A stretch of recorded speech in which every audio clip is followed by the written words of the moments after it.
lupa, hindi na naman dumating. Noong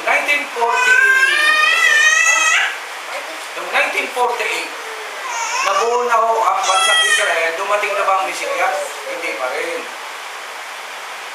Kailan yung huling prophecy? 1990, nag-prophesy na naman, hindi rin dumating.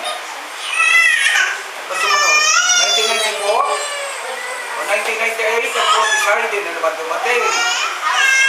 Kita nyo? Yung Y2K, year 2000, hindi na naman dumating. 2007 yata o 2008, nag-prophesy na naman, hindi naman dumating. May pelikula po tayo, 2012, na darating ang Panginoon, naging pelikula na lang, hindi naman dumating. May nag-prophesy 2016, hindi na naman dumating. Ano na ngayon? 2025. Ang next prophecy is between 2028 to 2030. Iba na mayor no? Iba na rin presidente ng Pilipinas no? Hindi rin natin alam kung magtutupad yan o hindi. Ano ngayon ang assurance natin? Assurance natin, malalaman mo ngayon ka maliligtas ka sa buhay mong tinatahak. Yan na lang. Amen. Yun na lang. Kung ikaw ay pagpasa Diyos, malamang. Wala rin assurasyon. Amen. Maaring mahulog ko pa rin, maaring bumagsak ka pa rin, bantayan mo na lang ang sarili mo. Kaya nga, tama yung ginagawa ng ibang tunay pa na pala. Tapusin mo yung dapat mo tapusin ngayon. Amen? Huwag ka na mag-New Year's resolution, walang mangyayari. Tapusin mo na lang yung pagkakatawag sa ng Panginoon. Gawin mo yung dapat mong gawin sa araw na ito. At bukas hindi mo alam. Maganda pag dumating ang Panginoon. Okay na. Eh kung hindi dumating. Kaya po, ang Christianity, isa yan sa binabati ko sa religion kasi ang dami na nagsabi darating ang Panginoon sa Kristo. In fact, yung isang Kristo nakulong pa. Kilala niya, nakulong. Nagpatayo pa naman ng katedral doon sa Davao. Napalaki pa sa iglesia rito. Napakaganda. Tapos makukulong lang pala. Kung si Kristo nakulong, ako baligtad.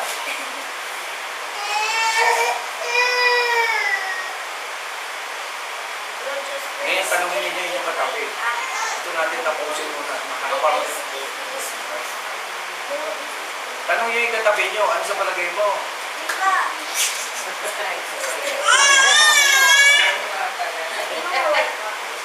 So, nga no?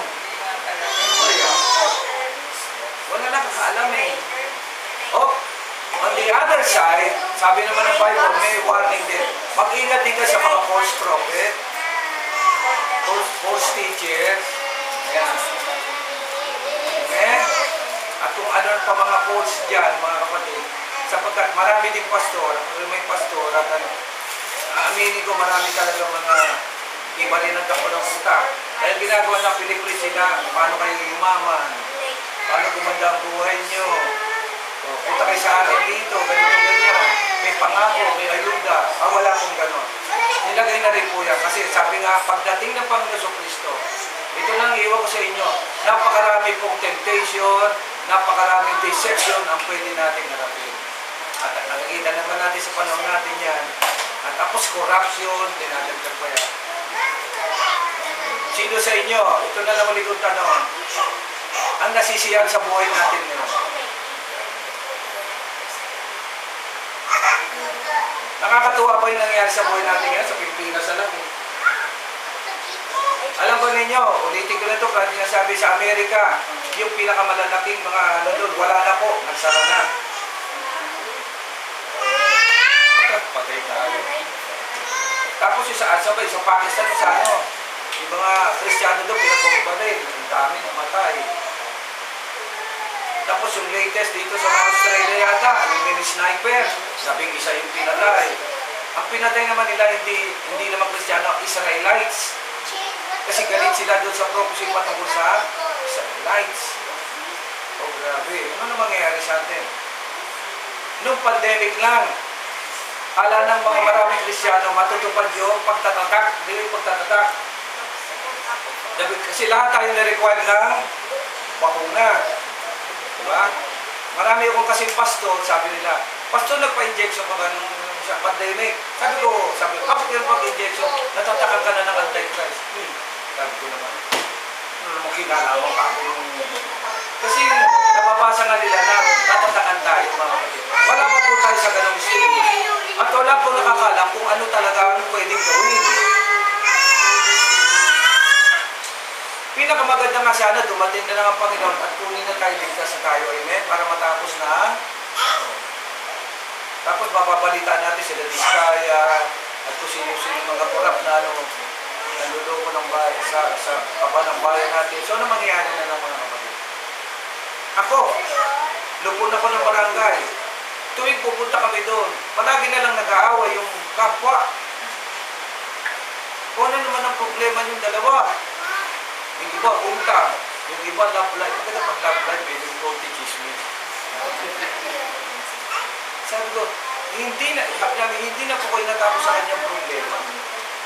Ano po ang trabaho namin? Ako, ina-apply kayo dito sa pagkasundin ko sila. Iniiwasan pong dumating sa korte. Dahil pag dumating sa korte, alam ba ninyo mga kapatid, na ang Panginoon Kristo ay mediator. Ano ibig sabihin ng mediator? Iniiwas po niya ang bawat nilalang na pumasok sa hukuman ng Panginoong Diyos. Pag pumasok po kayo sa hukuman ng Panginoong Diyos, wala na po kayong pag-asa. Kasi judgment po yun. Hindi na natin po, masarap pala mag-abogado. Amen? Kaya ngayon, ang bawat batas, hindi po talaga kayo patutuloy sa korte. Dito pala sa barangay, pag-aayusin kayo. Dahil pag kayo lumampas dyan, mga kapatid, dire-diretso kayo, katulan na kayo dyan. Guilty or not guilty. Minsan, naunawa ko rin ng mga Catholics, respeto ka. Di ba pag namatay, anong ginagawa ng Catholics? Pinapanalangin ni dahil na kahit na daw nandun yung sa purgatorio, kasi yung purgatorio means cleansing area yun ay mahabol pa nila. Amen? At least, kahit sa ganung paraan, hindi niya sabi tama o mali. Sa ganung paraan, naiisip nila na may pag-asa pa. At ito naman, ang kasabihan, habang buhay, may pag-asa.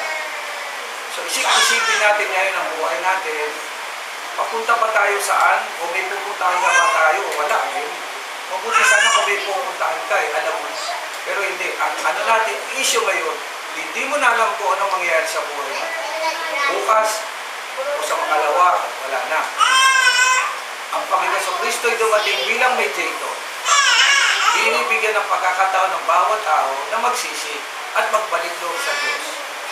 At bilang mga nagbalik loob sa Diyos, hindi po anon kasimple ang mamuhay ngayon sa daigdig nito. Napakaraming tukso, diba? Napakaraming mga hadlang. Kaya nga patuloy kong manalangin, mapagitan ng katulong mo naman ng Panginoong Diyos na makasurvive ka at matapos mo ang takdang oras na ginagawa sa inyo. Saglit tayo minukot, dakilang Diyos, magandang isipin po ng bawat sa amin na kami pala po ay bahagi ng iyong pagpili at ng iyong pagtawag. Lord, tulungan mo kami magbukas ng puso't isip upang masagot namin ang maayos na ang buhay namin ito ay may alay namin sa iyo sa tama at bilang mga alagad mo at sa may iyong mga bukong namin. Tulungan ng Panginoon sa Kristo. Lord, gabayan mo kami ingatan sa daigdig nito. Marami po kami kinakarap ng mga pagsubok, kalituan sa buhay, at hindi nga namin po alam ang dulo ng aming buhay na ito, Lord.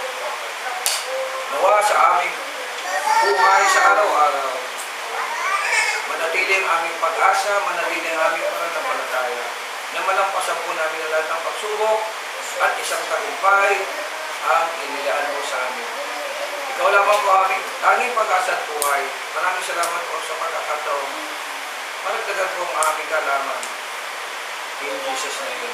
Amen. Amen. Tayo po ito mapapakumuhin.